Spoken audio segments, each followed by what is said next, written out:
box review, I said I was going to watch Southland Tales again because I didn't understand the film one bit. It wasn't a film that had anything to say about symbolism or anything like that I could delve into, unlike Donnie Darko or anything that's by Charlie Kaufman. This film I really thought was Richard Kelly's misfire. By far, at the minute you can tell, I don't like Southland Tales. I don't think it's a very good film, don't think it's a good, well-acted film in any sense. The thing about it is that Richard Kelly shot too wide. He keeps on in every single film he does from now on. I hope he stops at some point. He keeps on thinking he's the audience. With the box, he thought he was the audience, that it was only going out to Richard Kelly fans, to Donnie Darko fans, and yes, it did.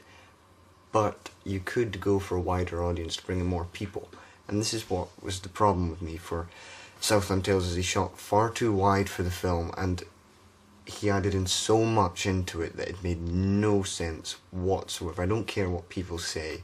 If you type into YouTube and go into Southland Tales things, there'll be a couple comments from me saying why I don't like it, and then there'll be tons of comments saying film of the year from some nobody who thinks he's extremely smart.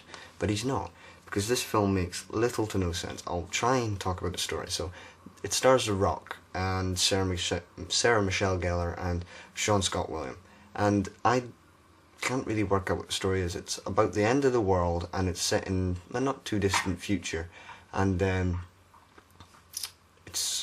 something's about to happen, we don't know what, and the Rock's character has gone missing. Sarah Michelle Gellar is a porn star, and Sean William Scott has a twin brother who's taking over his personality as a cop. And the Boxer Santeros, that's Rock's character, has wrote a script for with Sarah Michelle Gellar's character called Krista Now, and they've wrote a script, and this script is coming alive. Now, it sounds incredibly simple at the minute, but it gets worse. There's more characters loaded into the film that makes no sense. Neo-Marxists, the fall of Karl Marx, the theories of him. There's things to do with corrupt life and corrupt government and the war, and it's just shot too wide for me.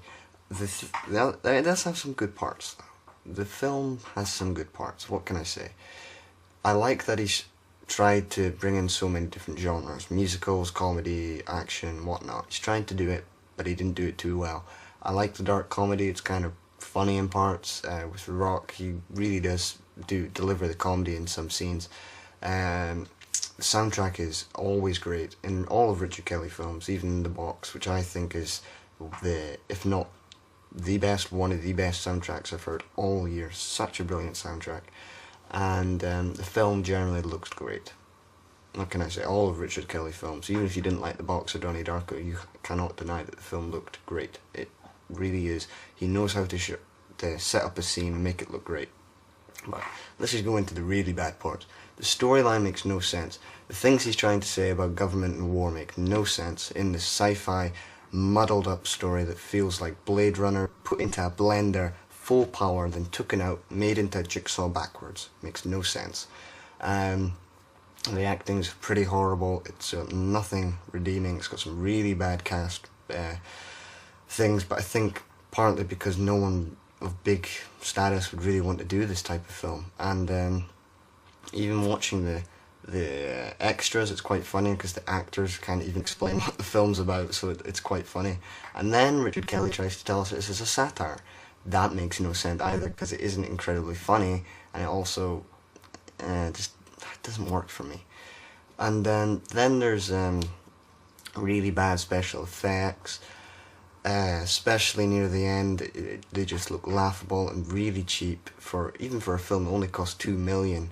And it only made like 200,000 at the box office. That isn't a payoff. That is really, really poor. And I really thought this was a misfire on storyline, acting, and cast opportunities, and it had so much potential to be so great. But it's not. It's a really poor film for the most part. I don't really like it. I've said 4 good things about the film. The 4 more technical things than anything else. So I'll give it 4 out of 10 for that.